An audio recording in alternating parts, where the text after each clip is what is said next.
নমস্কার বন্ধুরা, good morning. নতুন আর একটা ব্লগে সবাইকে অনেক অনেক স্বাগত রইল এমআর ডেইলি লাইফস্টাইল চ্যানেলে। আশা করছি তোমরা সকলে যে যেখানে আছো সকলে ভালো থেকো, সুস্থ থেকো আর সাবধানে থেকো। আমরাও বেশ ভালোই আছি, তবে যে হারে গরম পড়েছে আর ভালো থাকা যাচ্ছে না। তো যাই হোক, আজকে না খুব গরম পড়েছে। সকাল থেকে সূর্যের তাপটা এত পরিমাণে পড়ছে, দেখেই বুঝতে পারছি আজকে প্রচুর পরিমাণে গরম হবে। তো যাই হোক, এদিকে দেখো কালকের বেশ কিছু থালা বাসন রাত্রেবেলা খাওয়া দাওয়া করার পর আর মাজা ঘষা করা হয়নি। তো এই গরমে আর না খাওয়া দাওয়া করার পর আর কিছুতেই ইচ্ছে করে না যে থালা বাসনগুলো মেজে নেই রাত্রিবেলা। তাই আর রাত্রিবেলা মাজা ঘষা করা হয়নি। সেগুলো না আমি কলের পাড়েই রেখে দিয়েছিলাম জল দিয়ে। তো সেই জল দিয়ে থালা বাসনগুলো যেহেতু রেখে দিয়েছি, এখন সকাল সকাল দেখো টুকিটাকি বাসি কাজগুলো কমপ্লিট করে নিয়ে থালা বাসনগুলো মাজা ঘষা করে নিলাম। আর এই যে দেখো, কালকে হাজব্যান্ড নিয়ে এসেছিলো হলো জিরে। তো বেশ কিছুটা জিরে নিয়ে এসেছে, আর বাড়িতে জিরেও ছিল না, শুধু গুঁড়ো জিরে ছিল। সেই গুঁড়ো জিরে দিয়ে কিন্তু রান্নাটা কমপ্লিট করা হচ্ছে। তাই আর কি দেখো জিরেগুলো ধুয়ে নিচ্ছি। তবে আমি জানি অনেকে জিরে ধুয়ে নেয় না, তবে আমাদের বাড়িতে নিয়ম হলো জিরেটা ধুতেই হয়। তবে আমার শাশুড়ি মা এই জিনিসটা আমি আগাগোড়াই দেখে এসেছি। উনি জিরে বাজার থেকে জিরে পাঁচফোড়ন যে কোনো মশলাই নিয়ে আসলে পরে উনি আগে ধুয়ে তারপর শুকিয়ে কৌটোর মধ্যে ভরিয়ে রাখে। তবে এই যে ছোট ছোট কিছু কাজ, এগুলো না করলেও কিন্তু হয়ে যায়। তো যাই হোক, সংসারের চাপে পড়ে কিন্তু পরিস্থিতির উপর নির্ভর করে এই ছোট ছোট কাজগুলোকেও কিন্তু আমাদের করে নিতে হয়। তো চলো জিরেগুলো ধুয়ে নিলাম। এখন জিরেগুলো একটু জল ঝরানোর জন্য এই যে আঠার চালনিটা আছে, এই চালনিটার মধ্যেই না জিরেগুলো রেখে দিয়েছিলাম। তো জলটা ঝরে গেছে। এখন দেখো প্লাস্টিকের চেলা বলি আমরা এটাকে, তবে কুলো তো আমরা ইউজ করি না। এই চেলাটার মধ্যেই দেখো ধুয়ে শুকোতে দিচ্ছি। দেখো না, আমি না ভয়েস রেকর্ড দিচ্ছি আর চারদিক থেকে এত শব্দ আসছে। তো প্রায় দিনেই কিন্তু আমি ভয়েস রেকর্ড দিয়ে থাকি হলো সকালবেলা। এই যে 4টা সাড়ে 4টার দিকে উঠি, কিন্তু দুদিন থেকে এত ঘুম পাচ্ছে আর এই যে ভোরে ভোরে ওঠা হচ্ছে না। দেখো এদিকে মোরগ ডাকছে। এখন বাজে হলো বিকাল 3:30 বাজে। এই অসময়ে মোরগ ডাকছে। তো যাই হোক, হাজব্যান্ড জানো তো বাজার থেকে নিয়ে এসেছে হলো টাটকা টাটকা দেখো মাছ কেটে নিয়ে এসেছে। এই মাছগুলো দেখো এখন বেছে পরিষ্কার করে নিব। তো দেখো বসে পড়লাম হলো বাছতে। প্রথমে মাছগুলো ঢেলে নিলাম। তো আমি ভাবলাম যে অনেক আগেই যেহেতু মাছটা নিয়ে এসেছে, আর মাছটা কিন্তু আমি আর কি প্লাস্টিকের প্যাকেটে করেই রেখে দিয়েছিলাম রান্নাঘরে। তারপর হঠাৎ মনে পড়লো কাজের ফাঁকে যে মাছটা যদি কোনো কারণে নষ্ট হয়ে যায়, যেহেতু ও আমাকে বললো টাটকা টাটকা মাছ নিয়ে এসেছি কেটে, তুমি বরঞ্চ মাছটা ধুয়ে নাও। তো যাই হোক, এখন দেখো বসে পড়লাম মাছটা কাটতে। তো এদিকে দেখো মাছ কেটে তারপর ধুয়েও নিব। আর এদিকে কারেন্টটাও নেই, আজকে শুধু কারেন্টটা আসছে আর যাচ্ছে।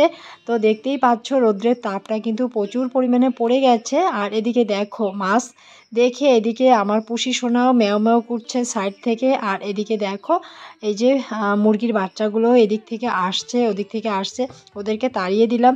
তো যাই হোক, আমার মাছ ধোয়া হয়ে গেছে। ভাগ্যিস মোটরটা চলে এসেছে, মোটরের সুইচ অন করে মাছটা ধুয়ে নিলাম। আর এখন কিন্তু মাছটাকে আমি একটু লবণ হলুদ দিয়ে সুন্দরভাবে দেখো মেখে নিচ্ছি। কারণ ভালোভাবে মাছের পিসগুলোর মধ্যে লবণটা হলুদটা মেখে নিলে পরে মানে কোথাও কোনো জায়গায় আর কি কম, কোনো জায়গায় বেশি এরকমটা পড়বে না। কোনো পিচে আর কি বেশি পড়বে, কোনো পিচে কম পড়বে। এরকমটা হলে কিন্তু মাছের পিসগুলো খেতে একদমই ভালো লাগবে না, তাই না? তো অনেকে কি বলো তো মাছ ঝোলের থেকেও ভাজা খেতে ভালোবাসে, তবে আমি এরকমটা পছন্দ করি। আমার না দিনের বেলা মাছের ঝোলের সাথে মাছ খেতে ভালো লাগলেও কিন্তু রাত্রেবেলা আমার মাছের ভাজিটা খেতেও ভালো লাগে। তাই আর কি মাছের পিসগুলো ভালো করে লবণটা আর কি মাখিয়ে নিলাম। তো চলো এখন না বসে পড়লাম দেখো সবজি কাটতে। কালকে নিয়ে এসেছে শোলা কচু। তো অর্ধেক শোলা কচু যেটা কচি ভাব আছে, সেই প্রথমের অংশটুকু আমি কেটে নিলাম। নিয়ে দেখো আমি শোলা কচুটা কাটতে বসলাম। তো কুচি কুচি করে শোলা কচুটা কেটে নিলাম। আর এই যে বসে পড়লাম এখন আলুটা কাটতে, কারণ আলুটা ছুলে নিয়ে এখন কুচি কুচি করে আলুটাও ছুলে নিচ্ছি। ছুলে নেওয়া হয়ে গেছে, কেটে নিচ্ছি। আজকে ভাবছিলাম যে আজকে শোলা কচু আলু দিয়ে আমি আর কি একটু মাখা মাখা করব, সাথে একটু সয়াবিন দিয়ে দিব। তবে ঘরে না সয়াবিন আনা ছিল না। তো হাজব্যান্ডকে বললাম যদি বাজারে গিয়ে আবার সয়াবিন নিয়ে আসে তবে কি বলো তো, ও আর কি বাজারে যেতে চাচ্ছিল না, কারণ একবার যেহেতু বাজার থেকে মাছ নিয়ে আসলো, আবার বাজারে যাওয়া, আবার ড্রেস পরা, বুঝতেই পারো ছেলে মানুষ একটু তো বোর হয়ে যায়।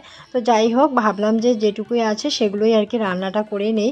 তো দেখো এদিকে আমি প্রথমে কচুটা একটু ভাপিয়ে নিয়েছি, তারপর আলুটা দিয়ে দিয়েছি। তবে আমাদের বাড়িতে আলুটা একদমই কেউ খেতে অতটা পছন্দ করে না। যে কোনো সবজির মধ্যে আমাদের বাড়িতে আলুটা এখন খুব কম পরিমাণে দেওয়া হয়।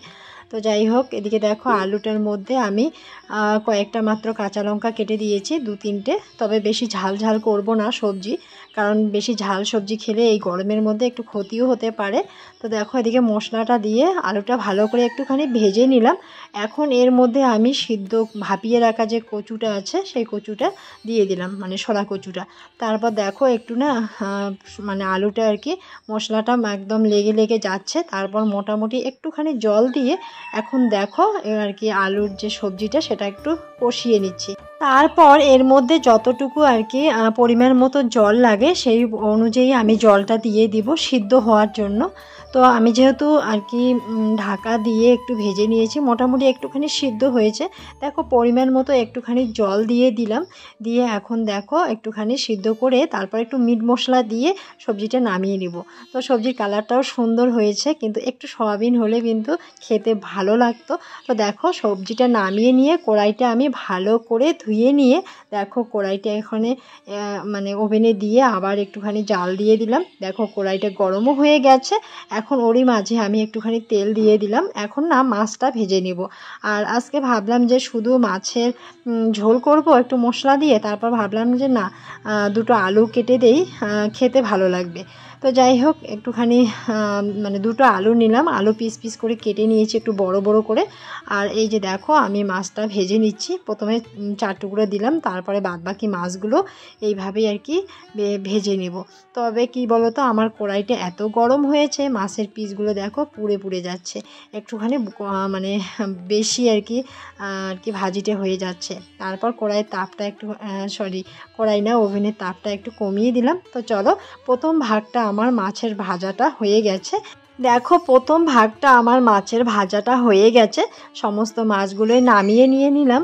আর কি বলো তো, কড়াইয়ের মধ্যে না আর একটু তেল দিয়ে দ্বিতীয় ভাগটা যে ছিল সেই ভাগটাও দেখো মাছের পিসগুলো আমি দিয়ে দিলাম। তো ভাজা হয়ে গেছে। এখন সমস্ত মাছগুলোই দেখো আমি এই যে ছোট্ট একটা গামলা নিয়েছি, এর মধ্যে আর কি সমস্ত মাছটাই আর কি নামিয়ে নিয়ে নিলাম। তো দেখো সুন্দরভাবে মাছগুলো ভেজে নিলাম। তবে এই যে দেখো আর কড়াইয়ের মধ্যে তেল দিলাম না, একটু বেশ তেল ছিল, সেই তেলের মধ্যে আর কি এই যে আলুটা মোটামুটি করে ভেজে নিলাম। এরই মধ্যে দেখো বেটে রাখা যে আমার আদা বাটা, জিরে বাটা, রসুন বাটা, পেঁয়াজ বাটা সমস্ত কিছু দিয়ে আলুটাকে একটু ভালো করে কষিয়ে নিচ্ছি। তারপর ওই যে একই রকম পদ্ধতি যেভাবে তোমরা রান্না করো, এই যে ভাজিটা ভালো করে হয়ে গেল। এখন না একটুখানি গুঁড়ো লঙ্কার গুঁড়ো দিচ্ছি, দেখতেই পেলে একদম কি বলতো কড়াইতে লেগে লেগে যাচ্ছে, তাপটা একটু বেশি হয়ে গেছে। এখন দেখো মশলা যে রাখা যে বাটিটা ছিল সেই বাটিটা ধুয়ে জল একটুখানি পরিমাণে আমি সবজির মধ্যে দিয়ে দিলাম। তো এখন দেখো আলুটাকে আর কি মশলাটাকে একটু ভালো করে কষিয়ে নিব। আর এই যে দেখো কষানো আমার প্রায় হয়েই গেছে। তো দেখো কি সুন্দর একটা কালারও এসেছে, আর মশলাগুলো কি সুন্দর ভাজাভাজিটা হয়ে গেছে। এখানে দেখো বেশ লাগা লাগা ভাব হয়ে যাচ্ছে। এখন দেখো পরিমাণ মতো একটুখানি জল দিয়ে দিব, শুধু একবেলার জন্য রান্না। তো চলো এখানে পরিমাণ মতো জল দিয়ে এখন ভালো করে আলুটাকে একটুখানি ফুটিয়ে নিব। তারপর দেখো এর মধ্যে আমি মাছগুলো দিয়ে দিচ্ছি আর কি, সমস্ত যতটুকু মাছ আমাদের লাগে সেই পরিমাণে মাছগুলো আমি দিয়ে দিচ্ছি। তারপর একটুখানি মিট মশলা দিয়ে আর কি সবজিটাকে নামিয়ে রাখবো। আর জানো ভয়েস রেকর্ড দিচ্ছি, এত পরিমাণে শব্দ হচ্ছে, গাড়ি যাচ্ছে, তোমাদের হয়তো শুনতে ভীষণ অসুবিধা হবে, প্লিজ একটু মানিয়ে নিও। আর দেখো আমার রান্নাবাড়ি সমস্ত কিছু কমপ্লিট হয়ে গেছে। আর এই যে ভাজা মাছটা দেখতে পাচ্ছ, এই ভাজা মাছটা কিন্তু পরে যে কোনো এক সময় ফ্রিজে রেখে দেবো। তো যাই হোক খাওয়া দাওয়া কমপ্লিট হয়ে গেল। তারপর একটু না সমস্ত কিছু কাজগুলো গোছগাছ করে ঘুমিয়ে পড়েছিলাম। ঘুম থেকে উঠে দেখো এখন আসলাম কলের পাড়ে একটু এসে মুখটাও ধুয়ে নিচ্ছি আর একটুখানি কুলকুচি করে নিচ্ছি। আর ঘুমালে পরে একটুখানি কুলকুচি না করলে ভালো লাগে না, আর মুখ হাত না ধুলে তো একদমই ভালো লাগে না। তারপর কালকে হাজবেন্ড রাত্রেবেলা নিয়ে এসেছে হলো পাকা পাকা আম। আমি আর আমার মেয়ে মিলে একটু আমাদের মাঠের এই সাইডে গিয়ে বসে দুজনে দুটো আম খেয়ে নিলাম কেটে কেটে। তো দেখতেই পেলে মেয়ে আর কি আটিটা কি সুন্দর করে খাচ্ছে। আর এই যে দেখো, এই জায়গাটা আমরা সবসময়ের জন্য বিকেল টাইমে বসে থাকি, ভীষণই ভালো লাগলো। আর বাচ্চারাও এই জায়গাটার মধ্যে খেলাধুলা করে। তো দেখো একটা সুন্দর জিনিস তোমাদেরকে দেখাই, আমাদের কাঁঠাল গাছটার মধ্যে দেখো কি সুন্দর কাঁঠাল ধরেছে, মানে ভীষণই সুন্দর লাগছে দেখতে। দেখো কি সুন্দর কাঁঠালগুলো ধরেছে, একদম নিচ থেকে কাঁঠাল ধরেছে।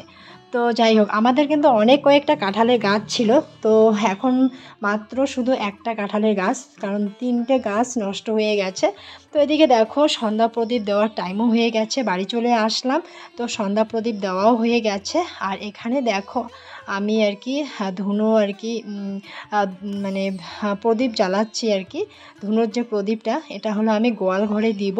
তো আমাদের ঠাকুর ঘরে মানে ধুনো প্রদীপ দেওয়া হয়ে গেছে, এখন শুধু গোয়াল ঘরের জন্য আমি দিচ্ছি। আর আমাদের গরুটার একটু সমস্যা হয়েছে, সারা গায়ে একদম ঘা ঘা হয়ে গেছে। অনেকে বলছে ধুনুর আর কি সেন্ট দেওয়ার জন্য, ধুনুর আর কি ধোয়া দেওয়ার জন্য, তাই আর কি ধুনুর ধোয়াটা আর কি গোয়াল ঘরে দিয়ে দিব। তো চলো এখন গোয়াল ঘরে যাচ্ছি, গিয়ে আর কি ধুনুর ধোয়াটাও দিয়ে চলে আসব। তো এদিকে সন্ধ্যা প্রদীপ দেওয়া হয়ে গেছে, সবার চা খাওয়া কমপ্লিট হয়ে গেল। আর আমি এখন আসছি হলো আমাদের রুমে। আর এই যে দেখো রেগুলার এই যে আমি এখানে একটা গামছা পেতে রাখি, গুঁড়োগুলো পরে কাঠের টুকরোগুলো। তো যাই হোক, এখানে ঘরটা সমস্ত কিছু বিকেলবেলা ঝাড় দেওয়াও হয়ে গেছে।